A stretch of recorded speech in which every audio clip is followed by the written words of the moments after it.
Welcome friends, আমি সৌরভ। তো আমি আজকে একটা পোস্টার নিয়ে কথা বলবো। তো অবশ্যই থাম্বনেল দেখে বুঝে গেছেন আসলে কোন পোস্টারটা নিয়ে কথা হলো। তো আজকে একটা পোস্টার রিলিজ করা হয়েছে এবং এটা কিন্তু বাংলাদেশের বাংলা মুভির একটা পোস্টার ছিল। তো এটা বেসিক্যালি সিয়াম আহমেদের আপকামিং মুভি জংলি। তো সেই মুভিটার পোস্টার ছিল, যে মুভিটা পরিচালনা করবেন এম রহিম। তো এই পোস্টারটা দেখে সত্যি আমি ছিটকে গেছি যে আহ, এটা সিয়াম আহমেদের আপকামিং মুভি জংলির পোস্টার। আসলে পোস্টার দেখে সিয়াম আহমেদকে চেনার কোনো উপায় ছিল না। এবং পোস্টারটা দেখে আমার নানির যে দাসরা মুভি ছিল, সেই মুভিটার পোস্টারের কথা মনে পড়ে গেল। তো পোস্টারটা কিন্তু দুর্দান্ত ছিল, ব্যাপক একটা পোস্টার তারা বানিয়েছে।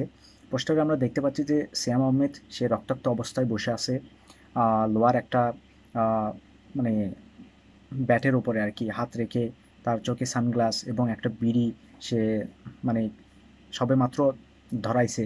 তার একটা হাতের উপরে কিন্তু একটা কাক বসে আছে, কাকের চোখ কিন্তু লাল দেখবেন, একদম লাল। এবং পিছনে ব্যাকগ্রাউন্ডে একটা বাড়ি যেটা আগুনে একদম পুড়ে ছাই হয়ে যাচ্ছে।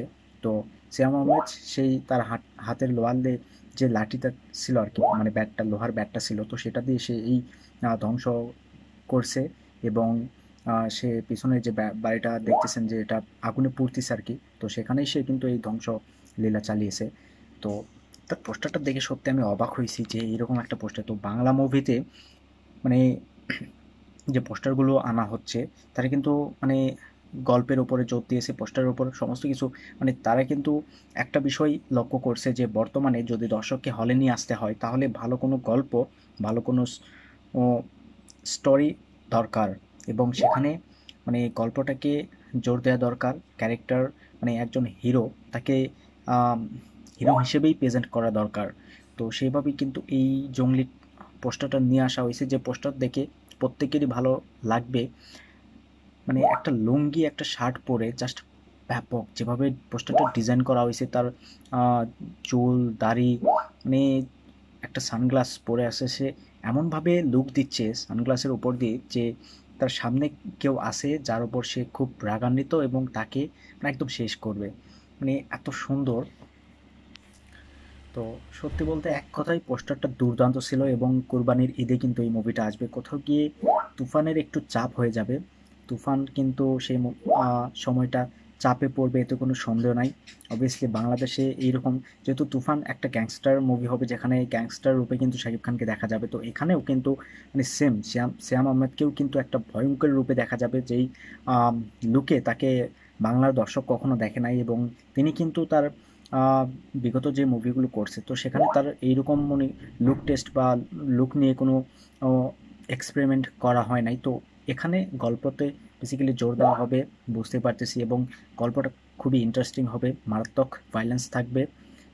সিয়াম আহমেদকে আমরা প্রচুর ভাইলেন্স করতে দেখতে পাবো। তো বাংলাদেশে কিন্তু সিয়াম আহমেদেরও একটা ফ্যান ফলোয়িং রয়েছে, মানে শাকিব খানের হয়তো বা তিনি নিছে, কিন্তু তারপরেও তার কিন্তু যথেষ্ট একটা ফ্যান আছে। তো দেখা যাক দুইটা মুভি আসলে কে জিততে পারে। এবং দুইটা মুভি মানে হাড্ডাহাড্ডি একটা লড়াই হবে, যেহেতু দুইটার গল্পই কিন্তু দুর্দান্ত হবে। কারণ পোস্টার দেখে আমার ততটুকুই মনে হচ্ছে, যতটুকু পোস্টারে দেখানো হচ্ছে। তো পোস্টারটা কিন্তু মারাত্মক লেভেলের ছিল, যেভাবে মানে সে রক্তাক্ত অবস্থায় বসে আছে, বীর, মানে পোস্টারটা জাস্ট ব্যাপক, দুর্দান্ত। এরকম পোস্টার সত্যি খুব একটা হয় না। এবং বাংলা সিনেমাতে কখনো হয় না, তারা কিন্তু যেরকম পোস্টার নিয়ে আসে সেগুলো খুবই থার্ড থার্ড ক্লাস পোস্টার হয়। তো সেখান থেকে তারা পোস্টার নিয়ে আসতেছে, বা তারা কিন্তু বিভিন্ন রকম এক্সপেরিমেন্ট করতেছে তাদের মুভিতে কিন্তু তারা মানে টাকা খরচ করতেছে, পয়সা খরচ করতেছে, এটা বোঝা যাচ্ছে যে তারা চাচ্ছে যে দর্শক হলে আসুক, ভালো একটা গল্প তারা রাখবে যেটা দর্শকের পছন্দ হবে। তো অবভিয়াসলি এখন দেখবার বিষয় যে দুইটা মুভির মধ্যে কোনটা সেরা হয়, কোন মুভিটা বক্স অফিসে ভালো কালেকশন এনে দিতে পারে। তো সিয়াম আহমেদের এই পোস্টারটা কিন্তু আমার দুর্দান্ত লাগছে, এতে কোনো সন্দেহ নাই। কোরবানি ঈদের কিন্তু হাড্ডাহাড্ডি লড়াই আমরা দেখতে পাবো, শাকিব খান ভার্সেস সিয়াম। তো দেখা যাক কে জিতে। তো এই ভিডিও ভালো লাগলে অবশ্যই একটা লাইক করবেন, শেয়ার করবেন, আর এই চ্যানেলটা সাবস্ক্রাইব করবেন। ধন্যবাদ।